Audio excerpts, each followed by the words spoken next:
Now you might wonder, why in the world are Josh and Kalie doing a whole video about a small city called Rio Tinto? But stick with us because we have a reason for this.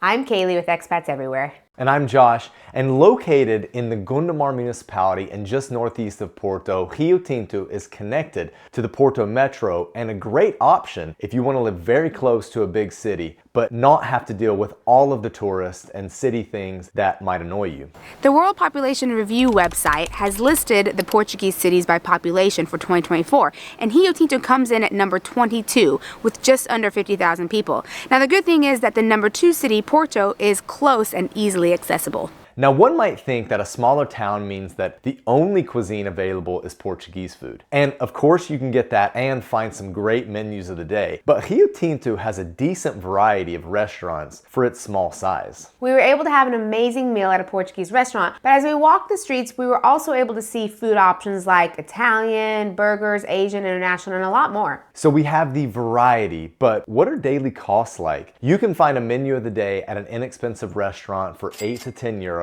and a 3-course meal for 2 at a mid-scale restaurant for around 40 euros. A beer will be around 2 euros, and depending on what type of coffee you get, expect to pay 1 to 2 euros. If you walk into a grocery store, a liter of milk will be around 1 euro, a dozen of eggs for a little under 3 euros, and a kg of apples for just a little under 2 euros. As we walk along the streets, we see a variety of housing options. So let's break down what you can get here. Rio Tinto is actually pretty big with lots of housing, so the styles and prices will vary depending on where you want to live. Even though there are a lot of apartment buildings and houses, rentals are actually really hard to find here. If you want to stick close to the metro and more in the center of the city or town, you'll be paying around 900 to 1,000 euros for a T1 to T2. As you move further out to locations that are better if you have a car, you could find a T1 or T2 for 700 to 800 euros. So not particularly cheap. Right. Obviously, as you get bigger, the price goes up, so a T3 apartment that is central will be closer to 1,000 euros, but the bigger issue here is availability.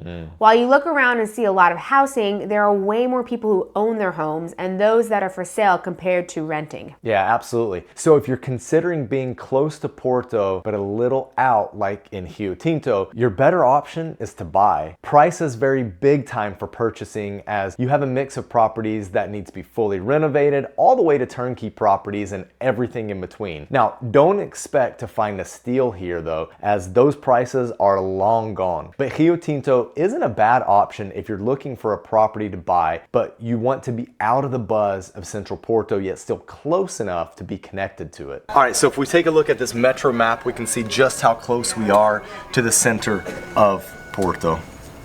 You can get a monthly Metro Pass, which will cost you anywhere from 30 to 40 euros, depending on which one you get. You can also opt for a car, but just keep in mind parking in one-way streets if you decide to drive into Porto could be a pain. Yeah, the Metro runs often and is convenient though, so it's a good option for getting around the area. One unfortunate thing is the Metro isn't that great for getting you from Rio Tinto to Porto's airport, which is the closest airport. It's only a 15 to 20 minute drive depending on traffic, of course, but it's much longer if you take public transportation. If you don't drive, then using Uber or Bolt would be a better option here. There are clinics in Rio Tinto, but you'll find you'll need to go into Porto for better public and private hospitals. Again, this is where a car would probably be better instead of relying on public transportation. The weather in north of Portugal is known to have cooler and wetter winters, but warm and pleasant summers. In the winter, expect the average temperatures to be in the 40s and 50s with rainy days, and then the summer temperatures range from the 60s to 70s, with some of the months having lows that can get into the 50s. So the weather is fairly temperate, but no extreme numbers here. Now, probably the most notable thing about the town is their church, Igreja Matriz de Rio Tinto, which is located in the main area by the metro. Another important area to note is Parque Nascente shopping. A lot of what we've walked through is very neighborhoody, isn't it? Yeah, it kind of just feels like suburbs of Porto. A lot of housing out here, actually. Reminds me of Maya, a little bit of Vila do Conde. Yeah, definitely. Some of those outer areas around Porto. There are a few parks and green spaces around which you can take advantage of with kids or pets, especially when the weather is nice. So overall, a very suburb of Porto feel with maybe not loads to do, but feels like you're living in a well-connected town. Well, it's not that far from Porto, and prices for housing and those things seem a little more affordable. For Josh and I, things like the airport, the stadium, maybe schools aren't that far from here. So would Josh and I leave Porto and move to Rio Tinto? Yeah, there are a bunch of questions to answer here, as there are multiple factors why or why not we would want to live in Rio Tinto. One thing is that you have to have a car. I think really like to take advantage of what the area is, and then also as maybe like international schools or whatnot, or private schools that you would want to send your kids to, you probably need a car to get there in a reliable manner. Yeah. Getting into the city center, super easy. I mean, I find that super easy. South. Yeah, and that doesn't feel that far at all. No. But then once you're in the center, getting to other places might be a little trickier if you have to use public transportation, you know? Yeah. So that would be like a long journey. But overall, a car, yeah, it just felt very suburb, I guess. Like you were outside of a city. Lots of housing, but yeah, a car, definitely. Well, it would just be like house, field. Yeah. House, field. Some sheep in there. Some sheep, some goats. Yeah. A little vineyard. We saw vines and stuff. Yeah, it seemed like everybody had vines. It was actually really interesting because it was like, okay, it's developed, but then there's just like a little pockets that are like just very green and not developed. And not so much like they've done a great job of inserting and keeping parks, but just like they just left this green space and they're like, yeah, okay, we'll let the sheep run there and stuff.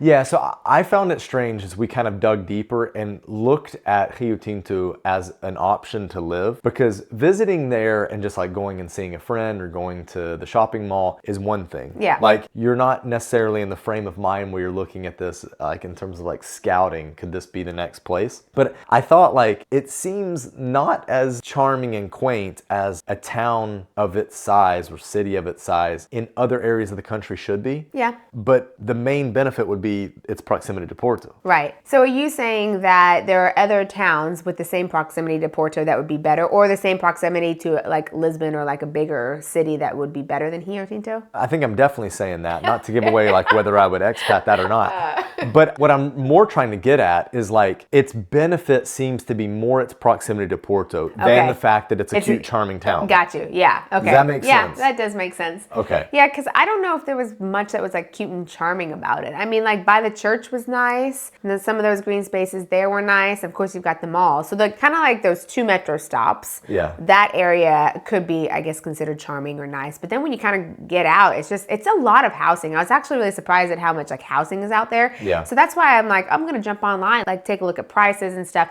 And for renting, there's like not much. So it's like people are just owning their places and living out there. Sure. And we're sure that many of the Portuguese that live there have owned their piece of land for quite a while. Yeah. I mean, look, we've done a lot of these city guides, especially up here in the north, when taking a look at what's around Porto. It's easy for us to get to and share with you. What I find really interesting is trying to think about what would a resident of Rio Tinto say about Rio Tinto versus what people say about a place like Maia, or even Vila Nova de Gaia, or Povo de Varzim, or Vila do Conde. Yeah. Like, certainly people in Maia it seems like they have more of a pride of Maia, and Maia city center, town center has more character, but you could compare a Maia and a Rio Tinto. Right. Right? You could, yeah. Maia people would probably be mad at us for doing that too. But maybe you mean like because of proximity to Porto, connectivity by the metro, size, and those ways you could compare, but feels are like very different. They do feel very different. Sure. So overall, I guess are we at that time? No, I don't think we're at that time yet, because I think we do need to share a couple more of the benefits. Okay. I think one thing that should be said is you're in a town, but it has a very nice shopping mall. It's got all the shops that you need. And I hope that doesn't come off as shallow, like saying something like that, but like you have your amenities there. I don't think that you would feel like you would always need to pop into Porto to do like your shopping and go and like to the big brand stores. The shopping mall was actually really busy this last time I went, and it was like no particular reason. It was just like a normal like midday journey there. So I found that to be quite interesting. No, I think that makes sense though, because sometimes if you feel like I want to be in a smaller town or maybe a little more rural, like sometimes it could be very isolating and it could be like too far to get to some of these things that you need on a regular basis, like a mall, like for clothes or food, or maybe just creature comforts as well. So the fact that it is smaller but still has something like that there makes it feel a little less like out in the middle of nowhere. Yeah. All right. Another observation I wanted to make was, I don't want to call it a fitness scene because I don't know if there's an actual scene there. However, along the river or stream, you had quite a bit of people working out. So there's that feeling of outdoors that you have, which I think is important.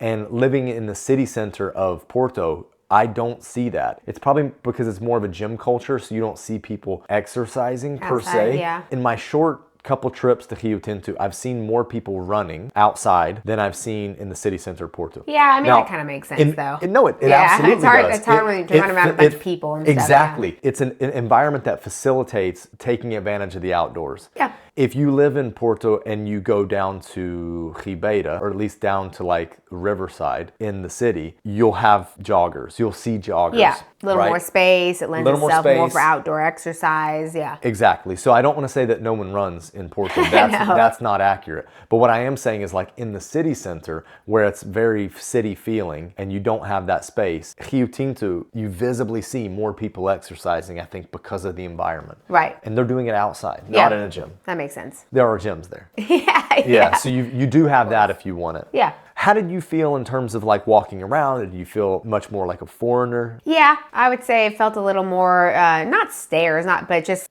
Stairs? No, like stairs.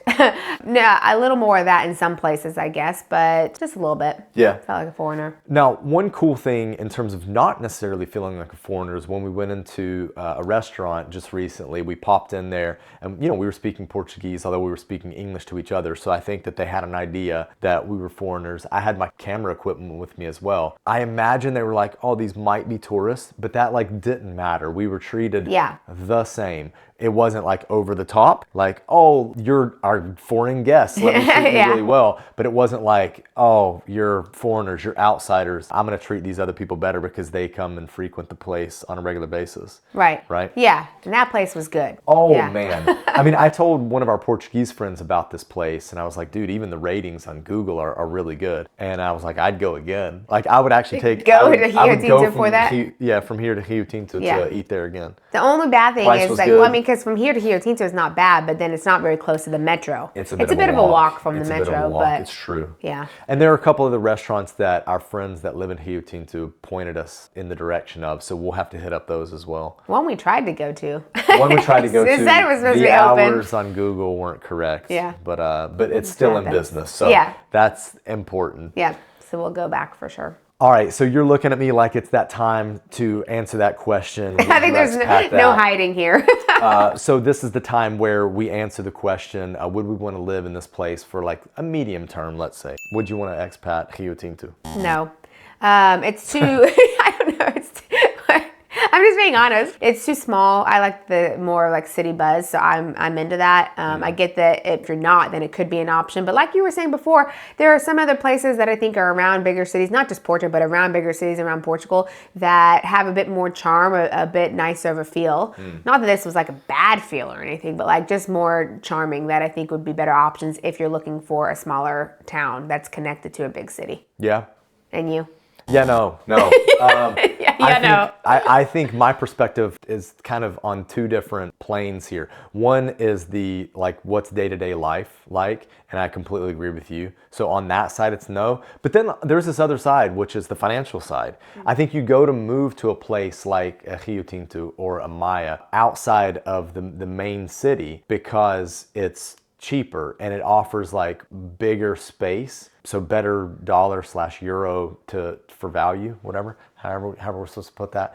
But to me, that's gone. Yeah. It is cheaper than Porto for sure. I mean that is true. It's all there in Idealista to see. The problem is, can you find a rental? And if you do, you're gonna be paying a price that is elevated compared to what it was a couple of years ago, obviously. Like that hurts, paying that price, because your experience is not elevated.